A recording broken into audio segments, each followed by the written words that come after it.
This episode of Back to the Roots podcast is brought to you by Byron Seeds. The folks at Byron Seeds believe organic requires a different perspective, plan, and approach. Organic isn't simply a different type of product or even a different way of farming. It's a different way of thinking, planning, commitment. It's a different philosophy on how to feed the world. Many won't understand, but the people at Byron Seeds do. We're owned by organic dairy farmers. We not only have the product, but we plan, manage, and execute organic. We speak your language, we share your struggles, and we laud your successes. Organic isn't a way of doing business, it's a community. We learn from each other. We're in this together. We'd be glad to talk cropping plans, management systems, the road to profitability. We understand what you're trying to do. We're farmers just like you. Visit us at byronseeds.net or give us a call at 800-801-3596. And thanks to Byron Seeds. This episode is also brought to you by Mercaris. Mercaris produces the most comprehensive, trusted market analysis for organic and non-GMO agriculture. Do you have farm gate prices? If so, Mercaris invites you to join our farmer network, contribute your prices, and get access to the best information to run your farming operations.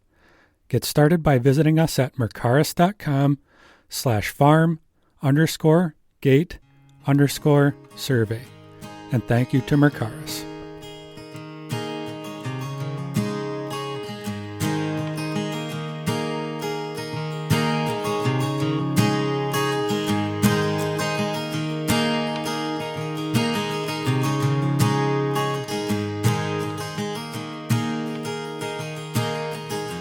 Hello, this is Ryan Koory, the Director of Economics with Mercaris, here with your monthly U.S. Organic Market Outlook update. Taking a quick look at weather and crops in the United States, looking at the month of June so far, it looks a lot like last month, just maybe more so. If we look at the four states right now that we're probably the most concerned about for U.S. organic feed crops, looking at Iowa, Minnesota, Wisconsin, and Michigan, all are experiencing some pretty significant drought, with about 22% of those four states experiencing at least severe drought conditions, according to the U.S. Drought Monitor data, which puts that up from about 4% at the midpoint of May. And if we think about these four states and what they may mean for organic feed crops, looking at what we harvested in 2020 rather, those four states accounted for about 40% of our harvested organic grain corn and organic soybean acres last year. And the fact that we continue to see these dry weather patterns not only persist but intensify as we move into June is pretty concerning. Now, all of this is a little bit with a grain of salt, as last week much of this region did catch some rain, and most of the region receiving at least an inch or more. And as we look at the forecast for this coming week, most of this region is also expected to see an additional inch or more of rain. So that could help turn things around pretty quick for a lot of these crops. However, 2 wet weeks after the dry season that we've seen so far, and if we continue to see it push into July, really won't be enough to turn this crop around substantially before we get into the middle of July and we start to worry about things like tasseling and pollination. Well, living in Michigan, I do know that rain was much needed, but also just looking around the countryside, seeing what that did, I did not see very many puddles as that rain was coming down in my local area, which happens to be in that band of Michigan that is actually in the D2 zone on the drought map. The subsoil is very dry right now, so it was all soaked right up, and that 2 inches certainly helps, but we're going to need some more. But speaking of that drought map, Brian, if we look out in the Plains states and the West, I see a lot of red, and we talked last month a little bit about those areas. Do you have any update of what's happening to any crops in those areas? Yeah, absolutely. As dry as things have looked across the U.S. Corn Belt, as you mentioned, if you look west and out towards the plains, things are even worse off. looking at states including Idaho, Montana, and North Dakota, and stretching all the way down into Utah and portions of Colorado. We're looking at some pretty substantial drought conditions, D3 and D4. And with those drought conditions, it is pretty concerning if we consider what it might mean for our organic wheat crop. A lot of your food grade wheat comes out of that part of the country. So whether you're harvesting some winter wheat or you're considering planting some spring wheat varieties right now, it's not a great time, and the moisture situation is pretty dire. And unlike what we're looking at across the Corn Belt, where we have caught some pretty decent rains over the past week, and we have the outlook for some decent rain over the next week, things just continue to look persistently dry. One thing that is a little bit of a bright spot is we've seen a fair amount of improvement looking at Kansas and Oklahoma, Texas, and even in eastern Colorado over the past month. Basically, looking at those states, the situation with regard to drought has pretty much been erased almost entirely over the past month, which is extremely beneficial for both the organic winter wheat crop. There's a fair amount of winter wheat that comes out of particularly Kansas, or not Kansas rather, but out of Texas. It'll help definitely with those crops finishing out ahead of harvest. But then also looking at small grains, which those are large small grain producing areas. And then even the organic corn crop, again, looking at Texas, the fact that we are seeing some improvement in those regions, and again, it's some pretty substantial improvement, definitely helps turn around the picture there. But, if we take kind of a step back and we look at the U.S. map overall, it's a really spotty map this year. If we look at that upper Corn Belt, like we talked about, there's some pretty substantial dryness, and we're starting to see some wet conditions that could help, but it is a place of concern.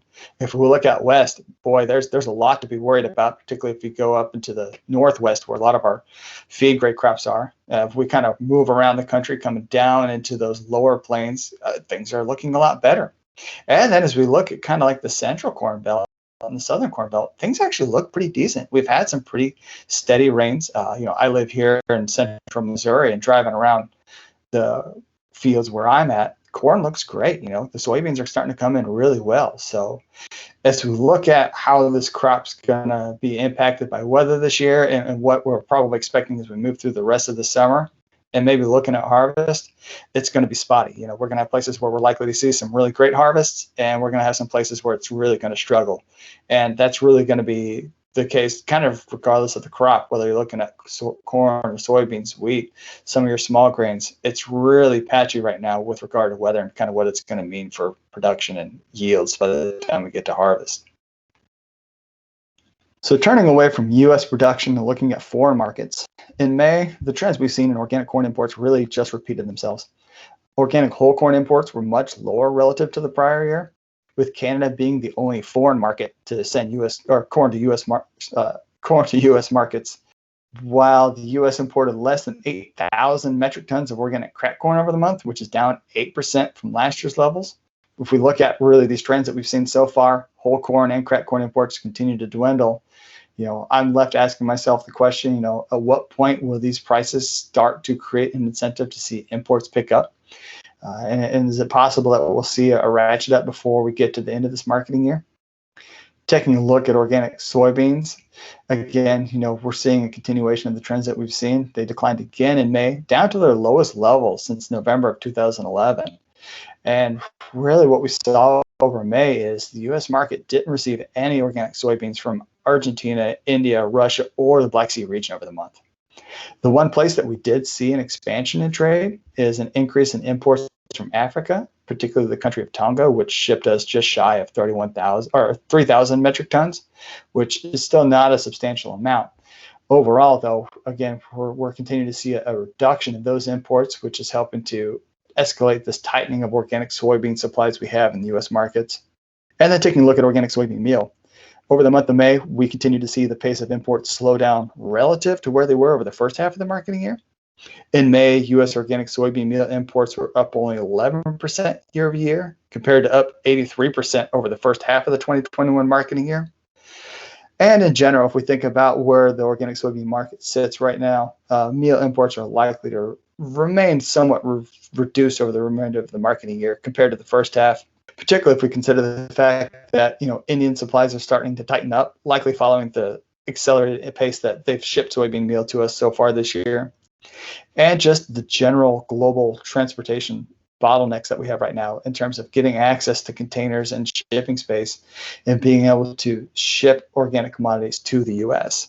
Now, we've talked a lot in the past about how imports affect our our domestic organic markets, and how corn isn't impacted quite as much because we produce quite a bit domestically, but those beans are what drives, imports of beans are what really drives that price. So that leads to the question of, with corn imports down, I wouldn't anticipate corn prices to be impacted as much, but with bean prices, imports being down, are those prices really climbing? I assume so, but what are you hearing on organic grain prices?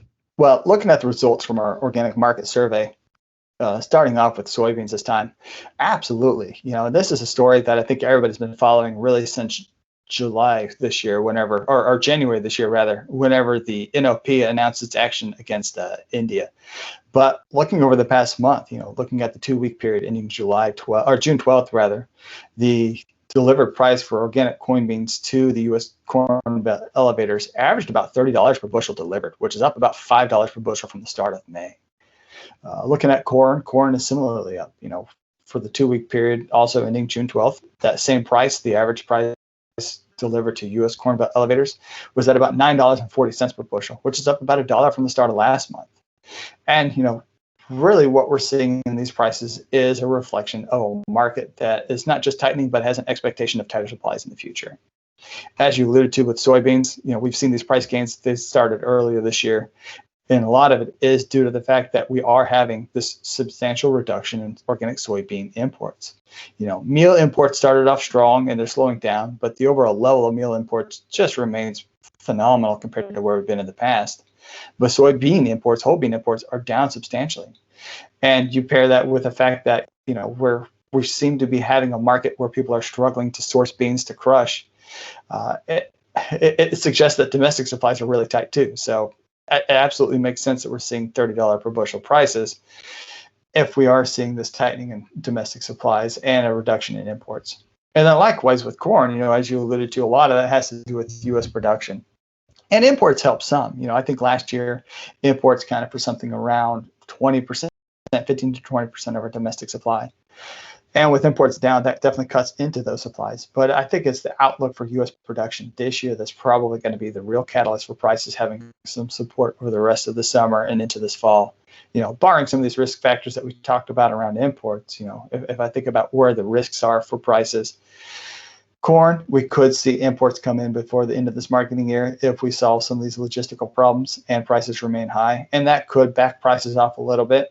But depending on how these drought conditions shake out in the upper part of the Midwest and even down into Texas, which is becoming a larger organic corn producer, that could really tighten up things from a domestic perspective and add support to prices pretty much irregardless of what imports do. And then looking at soybeans, soybeans are under similar domestic production pressure, again, with those similar weather conditions. But at the end of the day, it really is imports that drive that soybean picture. So much of our soybean and soybean meal supply is really based on what's coming in from foreign markets. And if you think about what that could mean for risks, I feel like I say this every month, but I continue to look at the potential for a ratchet up of imports by the end of this marketing year, if not by the time we get to harvest, particularly when you look at markets like Argentina or Latin America in general, which have historically sent us a lot of beans and have sent us virtually nothing so far this year. If you've got $30 plus U.S. organic soybeans and we wind up with some container space that comes open by the time we get to harvest, that's a pretty strong incentive to bring those into the U.S. market. So it's a really precarious question to ask right now in terms of, what these things mean for prices by the time as we go through the summer and by the time we look at harvest. Right now, supplies look like they're going to continue to tighten, and that's likely going to keep prices supported. Harvest could really add some pressure to U.S. organic corn prices, depending on how badly it turns with all these weather issues. And with soybeans, a lot will swing on what's going on with that import picture. U.S. production will play a role, but really it's a factor of what's going on with imports and how much will that change over the next 6 months before we get into, harvest and we get into marketing this next crop that's really going to be the areas that I'm going to be paying attention to get a sense of where things are going to be leading. Well, and at this point, as far as prices of beans, whether it be whole beans or meal, in talking with the end users of those products, it's almost somewhat hypothetical, because trying to get your hands on a load of soybean meal right now is extremely difficult. And if you can get your hands on it, prices are doubled. So I'm sure that's backing off some users that have options to lower their use of, and I'm talking primarily of dairy users. But in the end, the supply is very tight, and I think it would be welcome, at least from these end users, to see a little bit of a dump of imports come on the market to try and give some price relief to those people. Yeah, absolutely. Whenever you're looking at a market that's got $1,600 to $1,800 per short ton soybean meal, it really doesn't matter what it's selling at if you don't have any to sell, or if you're paying $35 a bushel for soybeans. It still doesn't make the economics work. And then if you're a feeding operation, I mean, it's a very challenging atmosphere to work in if you're paying that much for the feed that you need just to keep your operation, afloat. And in terms of looking at other options, absolutely, and I've heard from the poultry side of things that there's been a lot of conversation of other protein sources that they can blend into rations to kind of help patch over the shortage that we're having in the U.S. market. How much of that really leads to any kind of a systemic change in terms of what we use for feed rations or how we go about sourcing feed rations, that's yet to be seen. I guess a lot of that will depend on how much of this issue we see persist into next year. How much of this situation that we're seeing is really due to logistics and how much of it's due to a loss of foreign supplies. We just don't really know. And I've mentioned this before. One of the unfortunate factors of working within organics is there's just so little transparency into the drivers of foreign supplies. It makes it really hard to guess exactly what's going to happen to those going forward and what they'll mean for U.S. markets. So as I mentioned before, it continues to be a pretty substantial risk factor. And yeah, watching what those imports do and watching how this crop shapes up over the next 2 to 3 months, it's going to be a bumpy ride, and it's going to be something we're going to be keeping a real close eye on. Absolutely. And one of the other issues that within the organic market, at least, is just those you mentioned using alternatives, and the availability of those are very limited. And I know prices are starting to be driven up, whether it be peas or canola meal, things along those lines that could replace soybean meal. Availability and prices are going up on that as well. So kind of stuck between a rock and a hard place.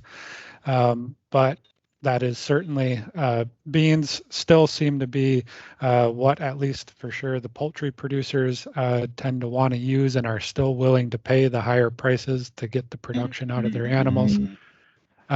But it will be something that we continue to watch and hopefully continue to get more and more transparency as we go along here and continue to report on this market report. So Ryan, I think that's where we'll wrap her up this month, and really appreciate the time and all the good information, and hope everybody comes back to listen to next month. Thank you, Brian.